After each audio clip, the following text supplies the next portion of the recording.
Meus amigos e irmãos em Cristo, boa noite a todos. É uma alegria poder estar aqui nessa noite para compartilhar com vocês sobre a palavra de Deus, acerca daquilo que o Senhor tem colocado no nosso coração. E o meu desejo nessa noite é que você possa ser edificado na sua fé, que essa reflexão que eu venho trazer, que Deus colocou no meu coração, ela possa também falar ao seu coração, que de alguma maneira isso possa fortalecer a sua fé.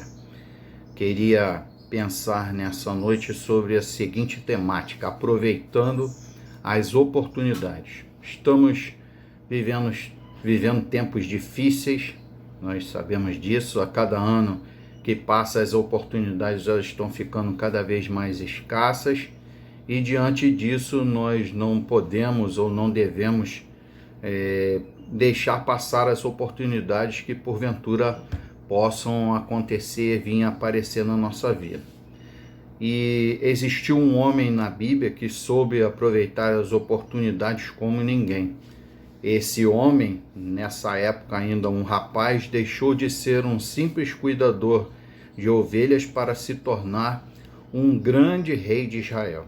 Nessa hora você já sabe com certeza que estamos falando sobre Davi, e com base na experiência desse homem, desse rapaz, eu quero refletir sobre alguns ensinamentos em que suas atitudes de Davi, fizeram com que essas oportunidades que ele teve de se tornar um grande rei de Israel, a partir de um estágio de cuidador de ovelhas, fossem aproveitadas.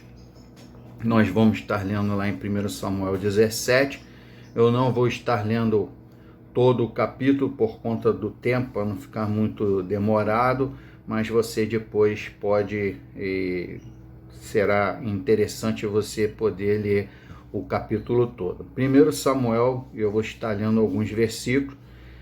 17 diz assim: Um dia Jessé disse a seu filho Davi: leva estes 22 litros de grão torrado, mais esses 10 bolos aos teus irmãos. Dá também esses queijos ao capitão e vê se estão a passar bem. Toma conta de algum recado que me queiram mandar. 26. Davi informou-se junto de alguns que ali estavam perto sobre o que fariam aquele que matasse o filisteu e parasse com aqueles insultos a Israel. Quem é este incircunciso filisteu que ousa desafiar os exércitos do Deus vivo? Perguntava. E davam-lhe sempre a mesma resposta: que ninguém se angustie por causa daquele gigante. Disse Davi: eu me encarregarei desse filisteu. O primeiro ensinamento que essa passagem nos traz sobre aproveitar a oportunidade é que é preciso estar no lugar certo na hora certa. Preciso estar no lugar certo na hora certa. Davi, ele estava no lugar certo e na hora certa. Ele estava ali na hora em que ouviu o filisteu afrontar o seu povo e passou de entregador de iFood à condição de rei de Israel. Claro que aqui entregador de iFood é apenas uma brincadeira, mas ele estava ali levando mantimentos, comida ali para os seus irmãos naquela acampamento de batalha ali.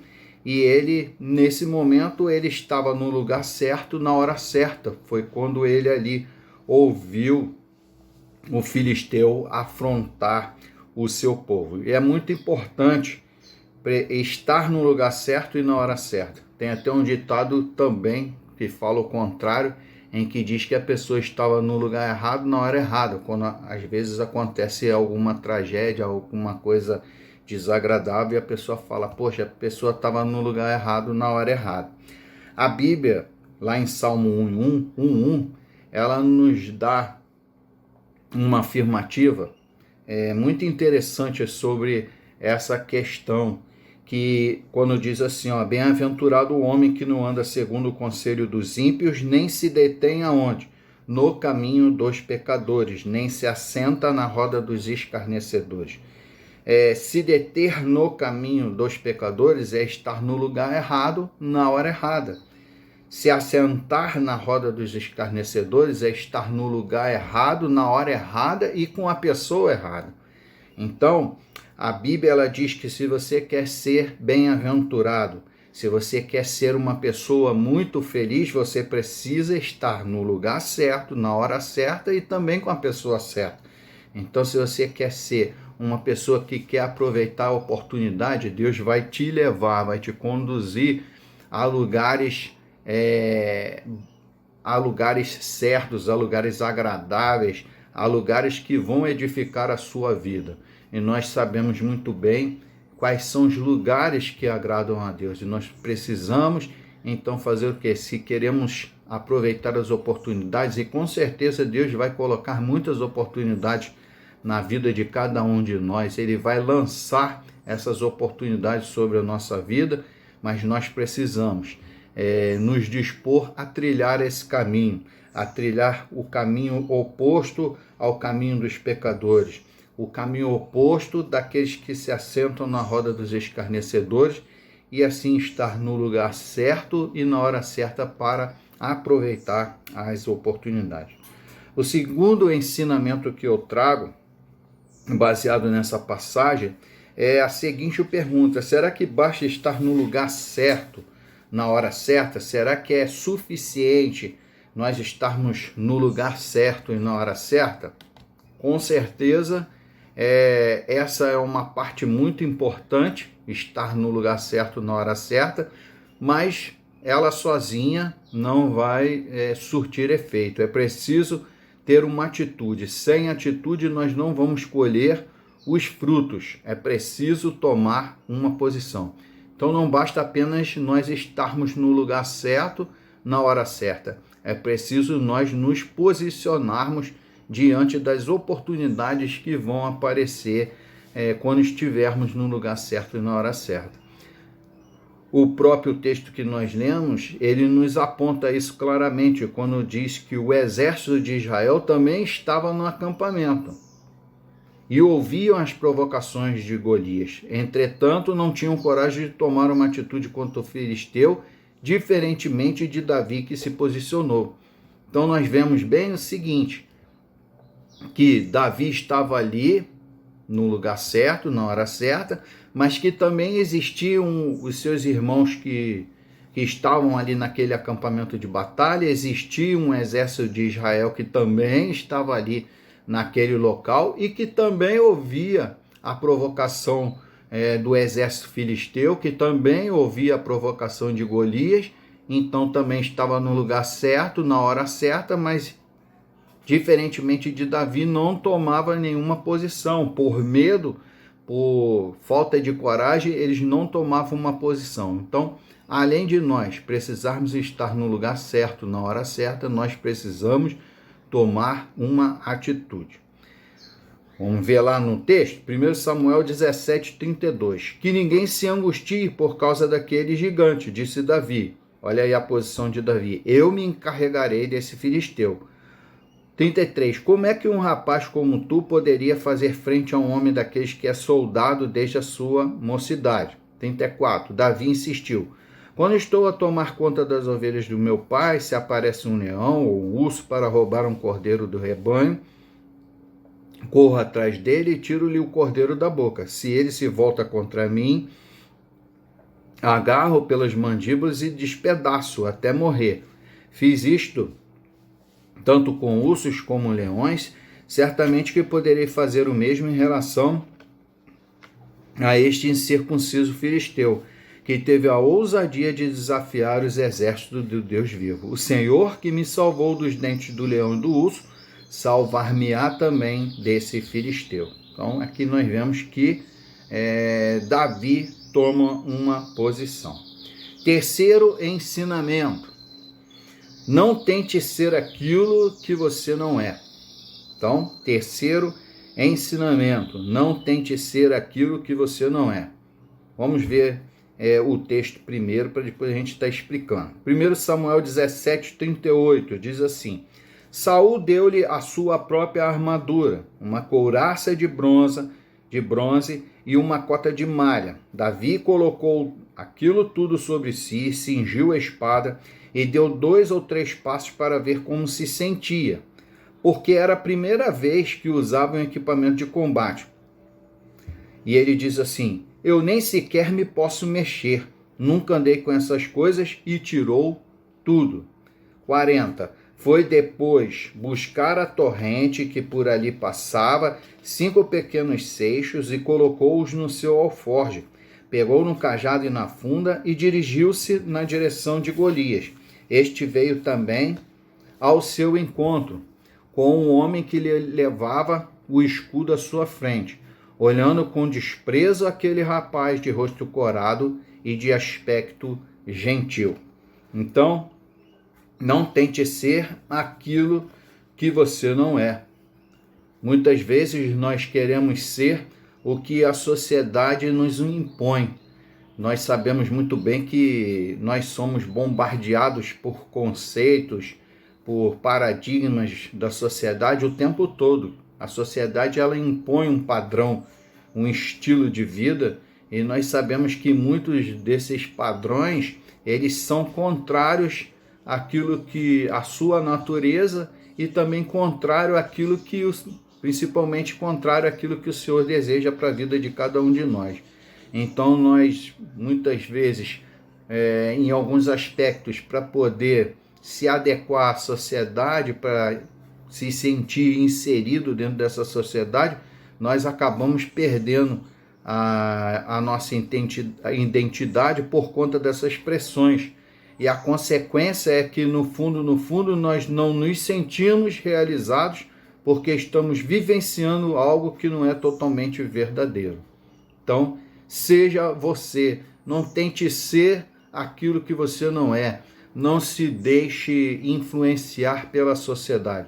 É claro que nós vivemos em uma sociedade, precisamos nos adequar a essa sociedade, ter um comportamento adequado, mas nós não podemos nos deixar ser moldados pelo que a sociedade nos impõe, principalmente se isso vai contra os princípios do Senhor e também se isso agride a sua identidade. Cada um de nós tem uma identidade. Quando nós lemos no texto ali que quando Saul então aceita que Davi seja esse homem que vai ali lutar contra aquele filisteu, contra o Golias, ele então prepara Davi para a guerra. Então ele fez o que aparentemente parecia ser o mais coerente, que era, bom, se você vai para a guerra, vamos ali. Ele emprestou a própria armadura dele, Saul emprestou a couraça de bronze, uma cota de malha, preparou, deu ali a espada, então preparou Davi para uma guerra. Só que aquela não era a realidade de Davi. Davi era um rapazinho ainda, era alguém que cuidava de ovelhas, nunca tinha vestido essas roupas eram pesadas, incomodavam, ele não conseguia se mover, não conseguia se mexer, não conseguia andar com aquelas roupas, e ele tirou tudo aquilo. Bom, eu vou pegar o cajado, a funda, e vou com aquilo que é a minha realidade. Então, nós não podemos tentar ser aquilo que nós não somos. Então, esse mais um ensinamento.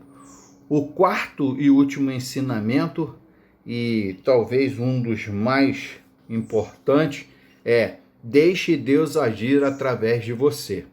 1 Samuel 17:45 diz assim: Davi, por sua vez, gritou-lhe como resposta: Tu vens contra mim, armado de lança e escudo, mas eu lutarei contigo em nome do Senhor dos Exércitos, o Deus das hostes de Israel, o verdadeiro Deus a quem tens afrontado.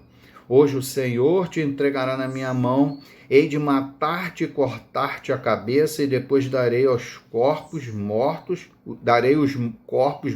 dos teus homens aos pássaros e às feras. Toda a gente ficará a saber que há um Deus em Israel. E todos os que aqui estão hão de ver que o Senhor não depende de armas de guerra para dar cumprimento aos seus planos de salvação. Ele atua sem estar sujeito a meios humanos, esta questão é só dele e ele vos entregará na nossa mão. 48. Golias aproximou-se e Davi correu ao seu encontro, tirando do alforje uma das pequenas pedras, pô-la na funda e feriu o filisteu na cabeça. O seixo cravou-se mesmo na fronte de tal forma que o homem caiu com o rosto no chão. Davi conseguiu vencer o gigante filisteu com uma simples funda e uma pedra. Como não tinha espada, correu para Golias, tirou-a dele da bainha e matou-o, cortando-lhe a cabeça. Quando os filisteus viram aquilo e que seu campeão estava morto, desataram a fugir. Essa passagem é tremenda, né? Em que aquele gigante era um homem extremamente grande, gigante realmente, com todo um equipamento, ainda tinha uma pessoa na frente dele ainda, e veio, afrontou, como Davi diz, afrontou primeiro o Deus de Israel. Ele vinha com todo o equipamento, com toda a arma, com toda a experiência que ele tinha, mas Davi ia em nome do Senhor dos Exércitos, aquele a quem ele tinha afrontado e que não perde nenhuma batalha. Então ele foi ali com a sua pedrinha, seu estilinguezinho, e cravou aquela pedra na testa de Golias e obteve a vitória ali em nome de Jesus. Então, não importa o quão louco pareça, é Deus quem nos garante a vitória. Precisamos exercitar a nossa fé nele. Então, deixe Deus agir através de você. Diante das oportunidades que venham a aparecer, muitas vezes vão parecer inalcançáveis, vão parecer oportunidades que você não teria, humanamente falando, condições de alcançar, de conseguir, mas é Deus quem age em teu favor, é Deus quem age em nosso favor, e não importa o quão louco tudo isso pareça, o quão diferente, ou quão inferior toda a situação possa parecer diante de você, é Deus quem está lutando a tua guerra, as tuas batalhas, e é Ele quem nos dá a vitória, que nos garante a vitória. Amém? Que Deus possa continuar abençoando a sua vida, que Ele possa, de alguma maneira, ter falado ao seu coração, e aquilo que eu não pude alcançar, que de alguma maneira o Senhor continue falando ao seu coração, abençoando grandemente a sua vida, a vida dos seus familiares e fortalecendo a cada dia a sua fé. Amém? Deus abençoe a todos.